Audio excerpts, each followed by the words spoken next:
This week only, folks who have to leave early to catch an airplane are excused. Welcome to the January 24th meeting of the Rotarian Club of Louisville. I'm Barry Barker, president of our club. To lead us in our invocation is Tom Williams, member of Stoll Keenan Ogden PLLC. Thank you, Barry.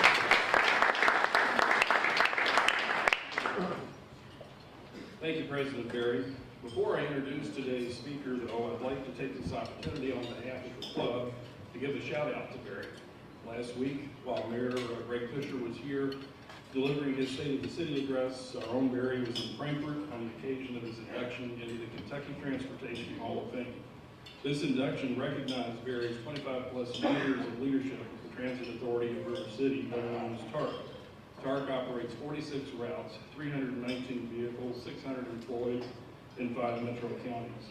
Barry was further recognized this past Friday night during a reception at the TARC headquarters at Union Station, during which Mayor Fisher presented Barry with a replica of Louisville's newest street sign, which notes the city's newest street, Barry Barker Boulevard.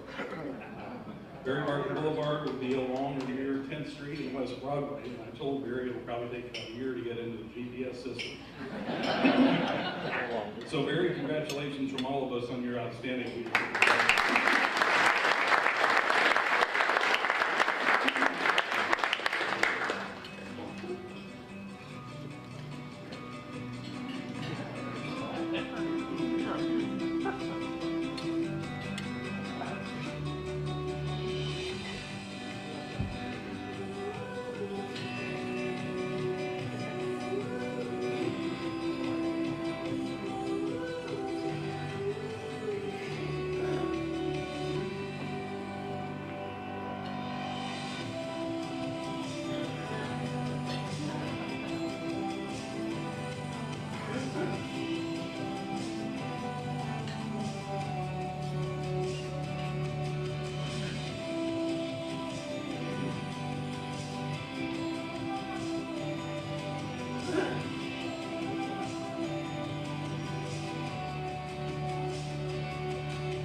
copy of the script.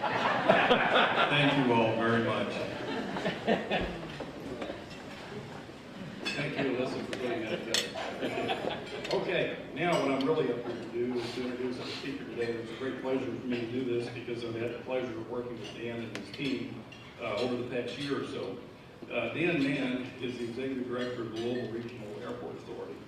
Dan also served, before he came here, as the Executive Director for the Columbia Metropolitan Airport in West Columbia, South Carolina, the Eastern Iowa Airport in Cedar Rapids, and then also the Natrona County International Airport in Casco, Wyoming.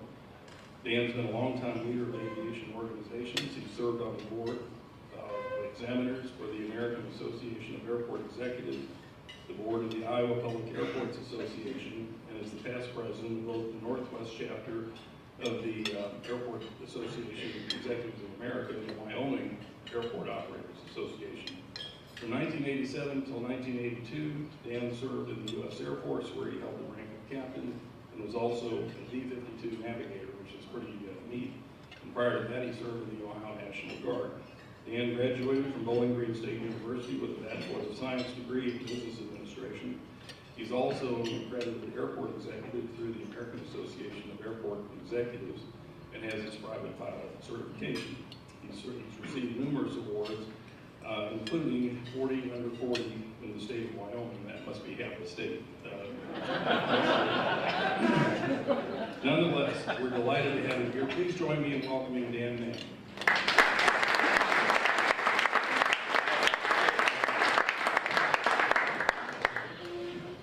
Depending on where you live, that 40 under 40 is pretty easy to get.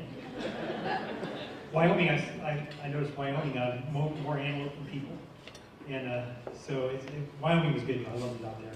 One of the other things, Barry, I know as a Star Trek fan, I don't know if you ever used Resistance is Futile. I've told that to a few of my guys that we're going to be doing a lot of winning here at this airport. And Resistance is Futile. We're going to do it regardless of who might push back. So. But I'm glad to be here. Thanks. This is a great opportunity for me to talk about what we've been doing and what we're working on. So I'll get going with it. I'm going to try to keep this brief so we can do some Q&A.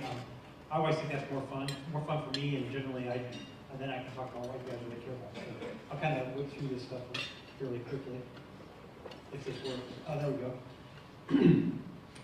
So a little bit of industry history here. When I was 14, deregulation happened, the Carter administration. I wasn't really thinking a lot about aviation when I was that age, but a lot's changed. A lot's changed with deregulation. You can see a lot of airlines have come and gone. We're really down to 4 main airlines now. They've kind of divided up the country into these 4 subs. Over the years, though, they lost a lot of money. Until recently, since the Great Recession, the last bit of mergers and liquidations, and airlines went out of business. Now they're making money more. Really, they have to hire people just come for money. So it's stabilized now. I don't see a lot of change coming in the future with this. I think we're about as small as we can get for a country our size, but it's been a dramatic change. I think what's interesting about this, 150 airlines, more than that actually, about 180 airlines have come and gone since deregulation. Deregulation, though, we're still the most regulated business in the country, so it's still a lot of regulations, which I'll talk a little bit more about. Some challenges, these are industry challenges. I'll talk a little bit more about our specific challenges, but industry-wise, there's some challenges out there that are facing us. Obviously, we are in a good position to really start growing here, but there's things outside of our control that can impact us. Unknown fuel spikes, war, economy tanking, but some of the biggest things that are out there are the pilot shortage, looming pilot shortage. 40-some airports have lost all their service because there's just not enough pilots to fly the airplanes. That's an issue. They're not making any more turboprops, so small communities don't have aircraft. They don't have enough people to fill the airplanes, not enough pilots to fly them, and they're not making a turboprop, so you've got some challenges there. Again, we're at a size and we have some opportunities where I think this probably will not impact us. But what does impact us is what really caused the pilot shortage, which is more regulation. So I say there's a lot of unknowns, fuel pricing and what's happening in conflict. But really our biggest threat is what's happening in Washington, D.C. I could talk for another hour about the dysfunction in D.C. I used to say gosh, if they would just shut down and not pass any more regulations, we'd be a lot better off. That was until I realized they shut down and they quit paying people at the TSA checkpoint. So I guess they do need to be open for a little bit, but there's the regulation and the burdens that happen in DC are really our biggest threat to growth. They're our biggest threat to being able to respond to the needs of the airlines, the flying public. And just a couple really bold examples of this. First is TSA. Right now, the TSA, they're in our airports. They're not getting paid, so which is terrible. But how the TSA came to be was after 9/11, and the federal government said, we got to do something about 9/11. Let's ignore the fact that it was an immigration problem, was people were receiving visas. Let's put 55,000 people in the airports, even though there were no airport violations that happened. So they created a solution to a problem that didn't exist, rather than solve the problem that did exist. The other issue I talked about, pilot shortage. The pilot shortage came from the Colgan air crash. So these tragedies happened, and I think our regulators say, we've got to do something about it. So the Colgan air crash in Buffalo caused our federal government to say, hey, we've got to do something about hours. They have to have 1,500 hours to get in the cockpit. It was really a training issue. The folks the crew that was on there, the minimum person there had 2,500 hours, so 1,000 hours more than was required before the rule changed. But again, the unintended consequences of solving a problem that didn't really exist, rather than focus on training, we said we got to put this artificial rule in. The cost of air, the barrier to entry for new pilots went from about $25,000 to $150,000 to get to training. You start seeing people not going into the pilot pipeline, retirements, and so now you're seeing that we have a fairly significant shortage of pilots. And this thing is projected between now and 2022 to get to the point where maybe 100 airports will lose all their air service just because there's a pilot shortage, unless we do something to change that. But again, the point is, our biggest threat is what's the next regulation, what is the next issue we've got to deal with that is making it difficult for us to respond to who we really want to respond to, which is all of the people that fly. It's our airline partners, it's cargo companies, and so we are vigilant about watching what our friends in DC are doing. Now the fun stuff. I say all that, every airport in the country is facing those same problems. It's a level playing field. It's interesting, it's never dull, but the challenges that we're all facing. So what we're doing here, this is what I think everybody wants to talk about, is our airport and where we're going with it. First, just a couple details. We're an airport authority. We're self-sufficient. We have to run like a business. All our funds come from users of the aviation system, and so I think that's something that a lot of people say, oh, my local tax dollars, but it really is just a business. Our business model is based on what kind of fees we can operate. We have 11 members, 3 from the governors, 11 from the mayors, and again, it's non-political though. I mean, you think the mayor or the governor, maybe it's a political body. It is political, air quote, but we really understand, all my board members understand this is a business, and so it's really based on business decisions. 100% self-sufficient, that's where money comes from. Our airfield, if you see that big chunk of concrete in the middle, that's UPS. 1,500 acres, but they really kind of control the biggest part of the airport. You see our tiny little terminal up at the end, which is a very small part of the footprint, but again, pretty amazing. 3rd largest cargo airport in the country. We did almost 4 million passengers last year, so we're growing. One of the things that's interesting about this slide, though, is when you look at the pavement, you think about being a low port for UPS. I've always been in snow removal areas except for our last stint when I was in Columbia, South Carolina, and I'm always taking it pretty serious. But when I was going through the snow removal meeting with UPS, and they got nonstop to Dubai, and I'm saying the whole world is watching our snow crew and how well we can maintain this runway. And that's the snow part of it, but in the summer when you got to get in, you got 170,000 operations. That's about an operation every 3 minutes.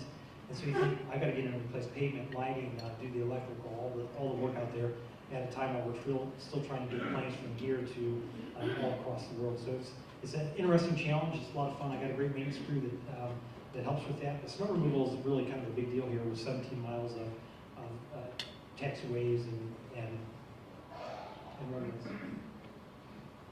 Economic impact. Interesting slide. 1 in 10 jobs in Louisville is based from activity that's at the airport. $300 and some million in taxes generated for the state. So The airport's really a big deal. I mean, when you think about how much activity is generated, primarily UPS, but all the other businesses are out there. It really is a revenue generator, and it helps all the economic impact folks, all the economic development folks grow business, bring the businesses in. So it's pretty amazing. Our focus, when I came here, so this is the part where I really get energized about it. I came here in March, and when I was going through the process, I was fine. I lived on the lake in South Carolina. I said, well, I'll be here forever. And one of the board chair at the time said, I got a call and says, hey, would you look at it? And I will say that I'm from Ohio. My mom's family is from Kentucky. My cousins are from Louisville. And it was always my dream job was to come to Louisville. And somebody said, maybe you should dream bigger. But maybe I should. But this was the one for really all the right reasons. It's really close to home. It's Midwest roots. But it had a world port, it had pretty good air service, a lot of infrastructure. So when I got out of the Air Force after Desert Storm, I said, if I could ever get there, that'd be great. So it took a while, but when the call came, I wasn't really looking. And I said, well, I'll take a look at it. And I started looking at what we have here and the potential, and I said, this is pretty amazing. And going through the process, they said, Dan, what's your vision? What do you want to see out of this airport? And from immediately, I said, I want us to be the best airport in the country. I mean, it's really that simple. And that's really what I work on every day. And it's almost like a coach. What's your core principles? What are you working on? And to be the best airport in the country, you have to have the best people. You have to recruit and retain the best. And we're doing national work on finding good people to come in here. I was lucky. I found 3 of the best people in the country actually work for me in Columbia, and I brought them here to Louisville. My air service guy is sitting here, and we'll talk a lot about air service, but it really starts with having great people. You can't do anything else if people aren't there to support you. So that's the number one thing. Customer service is number 2. Customer service is what we really think about is the air service component of it, but there's a lot more to customer service than just air service. I mean, that's kind of our benchmark. That's what we get measured by. But that customer service is the pet relief areas, the free Wi-Fi. It's having grab-and-go luxury service with your rental cars, having jet bridges at work. I mean, I'm sure people have been through my airport and saw the moving walkways are in op. Having moving walkways at work is important, so there's things that we can focus on. Those are all amenities that we really got to look at and improve and fix, so we are going to be the best in the country. So that's the one thing. Great facilities. We have the infrastructure, we have parallel runways. But our terminal went through renovation, which was great, but it missed a lot. The look and feel of the front, the signage, some of the technology, mechanical systems, not a lot of what I call eco projects, LED lights and environmentally friendly solar. So all those are things that we're going to be looking at. But again, the customer experience, the facilities, this stuff is key because people have a choice. It's not just airfare, it's kind of building loyalty. And so we get good air service, we get good airfares, we have to have the customer experience where it needs to be, and so we can start growing and bringing all our customers back. And then we have to do it fiscally responsible. The fiscally responsible one is really key. Again, we're self-sufficient. We're competing for a very mobile asset. I don't think it gets any more mobile than an airplane. So we have to keep our fees and our rate structure to a point where the airlines can make money. If they can't make money here, they're going to fly that plane somewhere else. And so I never lose sight of the fact that we have to do all this, but we have to do it without breaking the bank. So the fiscally conservative piece out of it is something that's core to what I'm talking about. 33 destinations. This is the air service. This is the first part of the customer service piece of it. I think what's interesting about this, in 2016, we only had 21. So in the last 10 months, we've added 10 nonstops. So again, we're up to 33 now. Again, that happens because you have the market for it. Air service development is really pretty simple. You have to have a market. You have to have a business community that is willing to help and contribute. When I say contribute, is really being interested and engaged and willing to fly the service if you have it. And the third piece, the airport. The airport has to have make a business case. They have to be fiscally smart, and they have to have relationships with airlines. So those are the 3 things that it takes to go from 21 to 33. Our biggest home run since I've been here is the LAX service. Again, this thing, Luke, you know better than I, has been in the works for 2.5 years. And it was right there, the market was there, the business community was ready. It was really just trying to tweak that argument and make the case that this service can work. Maybe it's American Airlines, maybe it's Southwest, could be somebody else, but American Airlines was the first to respond. They said, yeah, we think now that the entire team's in place, the market, the business community, and the airport, that these three things, we think we can make this work. This service starts April 3rd, and again, for a community our size to have service like this is unheard of. It's a game changer for us. It puts us in the conversation for every other air service development thing that comes along. So this is one we're really going to get behind. You guys heard the mayor last week. One of his things is lean in. We're going to lean into this like nobody's business. We think this is going to work. Advanced bookings are looking great. This LAX service will, assuming it works, I'm pretty confident it will. 2 years from now, we should be able to be making a case for Boston service, for service to Toronto. All these things are going to be created because of the opportunity here with LAX. As I mentioned, 10 new nonstops. This is phenomenal. Ultra low-cost carriers, our airfares are down fairly dramatically. 10 nonstops, more capacity, better airfares, more capacity, more people flying, more nonstop destinations. In the Air Force, we used to have a thing we called the death spiral. Not good. Don't get in the death spiral. As you start circling down, it gets tighter and tighter and tighter until you can't pull out. Well, the opposite is true when you start having growth like this. Everybody starts paying attention. It works. They add more flights. It works. And you start growing and growing and growing to the point where you can convince the airlines to have more service to more destinations, larger aircraft. And so we are really, in the last year, experiencing great growth. Our last 4 months of the year are the best ever. When I say the best ever, the best we've ever had. We have not set a record since, I think, 2000. It's the most growth we've had since Southwest started in the market in 1993. 2019, our capacity is, the schedule has capacity up, so we're poised to have the best year ever in 2019. Again, short of something that happens out of our control or our friends in DC, we should have a phenomenal 2019 and continue to see growth.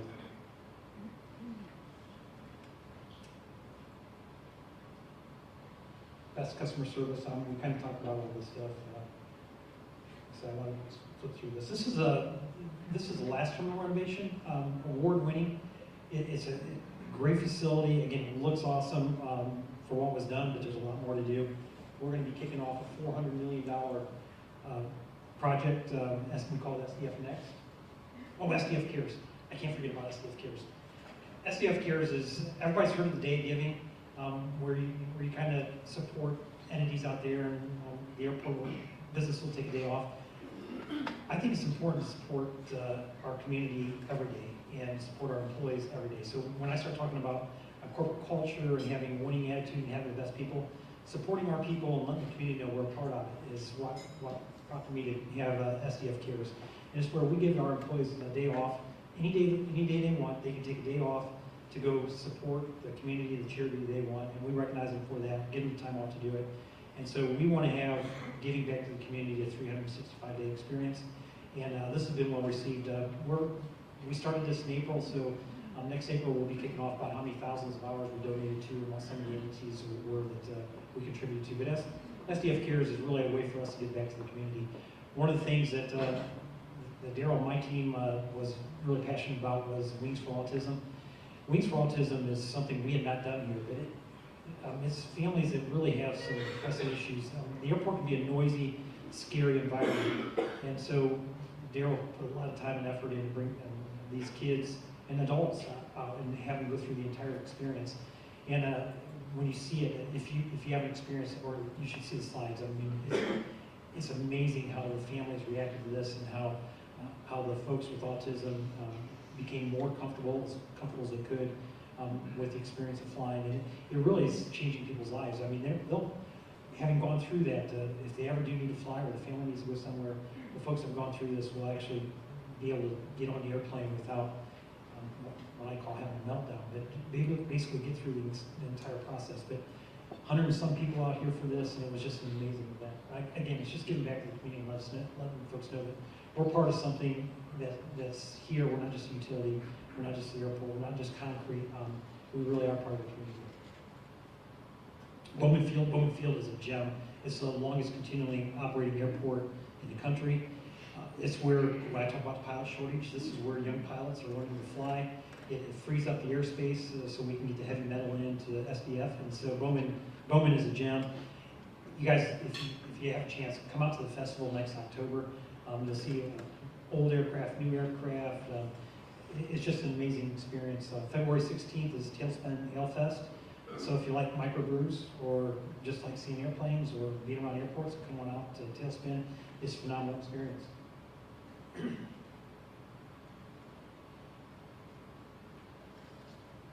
SDF next, $400 million. So I say we're self-sufficient, we're not on tax rolls, we have to operate like a business. We're gonna do $400 million worth of work at the airport. We're gonna do it without increasing any more debt. We're gonna keep our costs low. There's just a lot of things, there was a lot of potential for extra revenue generation. It doesn't raise taxes, doesn't raise airfare, it doesn't raise the fees to the airlines. SDF Next is going to be new walkways, new jet bridges. It's going to change the front of the airport. It's going to move the rental cars from uncovered to covered. Heating, cooling, and mechanical systems are dated, I say fully depreciated. Some of these things are failing. They're not working as well as they should. So part of this $400 million will be things behind the scenes. It won't be as maybe as sexy as what the $10 million first phase was, but there's going to be a lot of good stuff that comes out of this. Super efficient, solar, customer service, total focus on customer service, more plug-in stations, better Wi-Fi, the experience from the roadway getting into the airport, into the garage, into the terminal, all those things will be touched and improved on. We're going to do this, we think, in about 5 years, so $400 million project for 5 years. Jet bridges, 20 jet bridges, 24 jet bridges, $1 million a pop. So when you start thinking $400 million, this stuff adds up really quickly. 24 million in jet bridges, $45 million in mechanical HVAC systems. Moving rental cars and changing the road is another $12 or $15 million. So all this stuff adds up. We're the largest airport in the country that doesn't have the executive elite grab-and-go service for our rental cars, which is not good. I mean, again, my goal is to be the best airport in the country. We're not going to be the best airport in the country unless they have the best customer service. And moving the rental cars, really reallocating the road here and some of those spaces, we'll do that. Putting solar on the top, so when we get down to the bottom of the deck, we'll move those cars out. Rental cars will go there. We have to put solar on top, so that's covered. Super efficient, so it's going to be, again, I think it's going to be a super project with a lot of customer service amenities and increased efficiency at the same time. I'm getting a signal, I'm running out of time, so. Oh, yeah, I get excited about this too. International airport, we don't have international service, commercial international service, so the charter companies, the cargo, they all have international service. So one of the things we really are going to start working on here in the next, well, we're working on it right now, but we should have an international port of entry designed by the summer. In 3 years, we should have an international airport ready to go with the customs, global entry, the whole thing. And from what we get from the airlines is the day we open, we should be able to have international service. So we'll actually be an international airport. And again, the conversation with LAX, that helps that. Everything we're doing growing-wise helps with the international service, but we have to have the port of entry before we get the international service, and so we're designing that right now. A lot of these things were a few years behind the curve, but we're going to catch up quickly. All these are on fast track, and so we're pretty excited about it. I guess with that, I'll open it up for questions.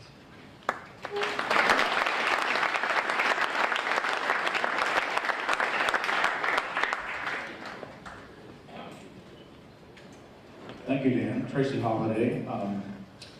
Let's go back to the pilot shortage for a minute. What is the law and whose law is it? I assume it's federal, or is it the airlines that sets the age limit, and what is the age limit? And has there been any consideration for increasing the age limit? A couple things. So yes, this is federal law. The pilot shortage was not so much a minimum age or the maximum age, although the maximum age is forcing a lot of retirements over the next 5 years. But the issue became going from 250 hours to 1,500 hours, and it's really expensive to get that training. So when you add that many hours, it just caused a barrier of entry to get to the point where it did cash flow. If you're a 22-year-old kid thinking that he's going to come out of college with $200,000 in debt, and getting to the cockpit and maybe only making $35,000, it didn't cash flow. So the airlines are fixing some of that problems right now, but the regionals are suffering from it. So there was a federal rule changing the minimum hours to get into the co-pilot seat. And then on top of that was the age requirement. So again, once the regulators act, anything to change that, it comes back, oh, it's safety, it's a safety issue. So it really, from the get-go, was a training issue, not a safety issue. I mean, you can have 5,000 hours, and if it's not good training, it doesn't matter. So you can have 250, listen, I was a military guy. The military training, I mean, you went from, in a year, with not 750 hours flying fast movers and bombers. So it's a training issue. But it was federal regulation that changed that. And there's probably no move, really. I mean, we all recognize this problem. 50-some airports have lost all their service based on it. But again, it's one of those things, I'm not sure it's ever going to change. I think the takeaway for me is, when we talk to our regulators, say, listen, every time you do something, there's unintended consequences on it. So before you pass another regulation, really think about what's the ramifications of that down the line. So that's my take on it. Yes, sir. Hi, Dan. Raymond Wood, Main Street. I'd like to ask two questions based on two things I love about our airport. And one is, as I travel, it seems to me that I get my bags faster when I get back to Louisville than almost any place else I land. Is that true? And why? And my second question is, I love the proximity. It's nice to travel 5 miles instead of 50 miles to get to the airport. Is there decades out, do you anticipate anything that could ever make our airport obsolete? We have to do something else. Well, the first thing, if you're getting bags quick, you're probably flying Delta. I'm kidding. Delta really has a tails above everybody else in customer service. I mean, they've really got it down. But yeah, it's convenient. All the bags come out quicker. The other thing about being in a small airport and having my ops team in place is, if we hear the bags aren't coming quick, we respond. I mean, it's not like some of the behemoth airports where, you know, our staff cares about every one of our customers. And so if we find that the bags aren't coming in 20 minutes, we're trying to solve problems. And so we really look at it, we focus on it. As it relates to obsolete, we have a limited footprint. I think you saw the picture of UPS takes up the majority of our airfield. We have some constraints on growth. That's why we're going through a master plan process. Our master plan wasn't updated since 2004. Generally, these things get done every 10 years. So we're looking at the master plan saying, hey, how's our airport going to look for the next 20 years? What can we do? What can't we do? Let's be realistic about it. How can we fund some of these improvements to improve efficiency? And I don't want to say there's things that could change and make us obsolete. But again, part of the reason I get excited and I want to be the best airport in the country is I want to get ahead of the curve. I want us to be proactive with all the future problems that are out there. So if we're watching our budget, we're building great customer service, any disruptions that are out there, I think will be on the front end of it. So and the master plan is, we're about 6 months into it now. It really shows that we will be a state-of-the-art airport for the next 20 years anyway. So I'm pretty comfortable with where we're at. Magnum Fluor. Question is, way in the past, Clark County Airport was under you all sort of coordinated and so on. And with their new extended runway, the jets, is there any hope to quit cutting down all the trees around Bowman Field? I'm actually on a committee to talk about the trees in Bowman Field and neighborhood study. There's still some issues with protrusions into the airspace, and so we have to continue to look at that, and the trees keep growing, and so we're always going to have to look at it. It's always going to be an issue. My goal and hope on this is that we can solve those problems in a very user-friendly way, that everybody can walk away with it feeling like they've won or accomplished something, that we're not at odds with one another. Clark County, I think it's great that they've got the runway extension. The more people that have access to our area flying is great. So if they're flying into Clark County, I think that's a wonderful thing. Bowman, though, is super important to our operation as well. So, but again, I think there's some customer service things we can do, some community outreach. That's why I agreed with the council member to join the community study, to be a part of the solution and not be looked at as the airport's part of the problem. But the trees, I mean, there'll still be ongoing discussions about that. I can tell you, there's no plans. I keep hearing saying, geez, are we going to extend a runway? Is it Bowman and bringing more? That's not on our plan. It's not in our 20-year plan. It's not looked at in the master plan. Really, what we want to see is how can we continue to have Bowman be a gem for our region, train young pilots, get people interested in aviation, and be good neighbors too. So that really is our focus and what we're looking at every day over there. Hello, Neville Blakemore. Following up on the obsolescence question, two parts. Is there any concern that UPS will outgrow the current airport? And then two, has there been ever thought about creating a super regional airport connecting basically Indianapolis, Cincinnati, Louisville, Lexington, but sort of bringing all that air service into one, so we got a really big, massive airport? I think if there was, we would be it. No, it comes up all the time about a super regional. The last new airport was built 30 years ago. It is really, really complicated to build a new airport. And the other part, every community's parochial about this. I mean, Indianapolis wants theirs, Cincinnati wants theirs, we want ours, Lexington wants theirs. So getting all the communities to work together is extremely difficult. So it could happen, but again, there's been talk about if we had super regional and you have light rail connecting it to it, it'd be very efficient. But it's talk and not any real conversation to that. As it relates to UPS outgrowing the facility, I can tell you they're busting at the seams right now with what we have. And so we really got to look at how do we improve efficiency, how do we be proactive with UPS. But the way the overnight and the just-in-time and the e-commerce is growing, we've got challenges there. There's more challenges than solutions. Our footprint is such that we can't grow a lot. Everything we do has to be based on efficiency. We have to do it better and smarter, moving the aircraft in our footprint better than they are today. So that's what the master plan is looking at. And how do we allow UPS to grow and improve the efficiency and operation on the ground? Because the airspace is going to be fine. It's the ground ops where we're constrained and have to get a little bit creative. Hi, Cynthia Miles Brown. I know we updated the name of the airport, and just because I don't know how this process works, is there a way to update the abbreviation to ALI? Actually, Just so curious. so the name changed. It's Louisville Muhammad Ali International Airport. The board voted to change this at our last board meeting a couple weeks ago. Today I'm still new to the community, so today I had to get directions, and I talked to Siri on my smartphone, and I said directions to Louisville International Airport, and it came up and said Louisville Muhammad Ali International Airport. So in 1 week, a week and a half, Siri already knows what the name is. So Siri was probably ahead of everybody else. Ali, so changing the three-letter identifiers is nearly impossible. SDF is what we are. Ali is actually a three-letter identifier of an airport in Texas. To change that, generally it has to be a safety issue, and it just doesn't happen. There's been talk about, well, geez, you could take Bowman's three-letter identifier, it's LOU, and put that here, but again, our friends at Bowman probably wouldn't want to give that up either, but the FAA generally just says no to that. So we've looked at it, we've talked to them about it. It was like moving them out to get it to change.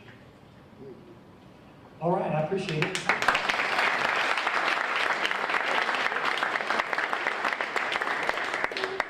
The last thing I want to say is I want to have the best airport in the country. I need you guys to stop flying. If you see anything that isn't working or isn't as good as you want it to be, give us a call, because we'll respond to it. And again, we can't be the best without getting input from you also. Appreciate it. Thanks, guys. Let me just recognize David Chapin, Cleveland, Tennessee, for joining us today. And the Rocking Rotary Band is ready to lead us on out here, leading on a jet plane.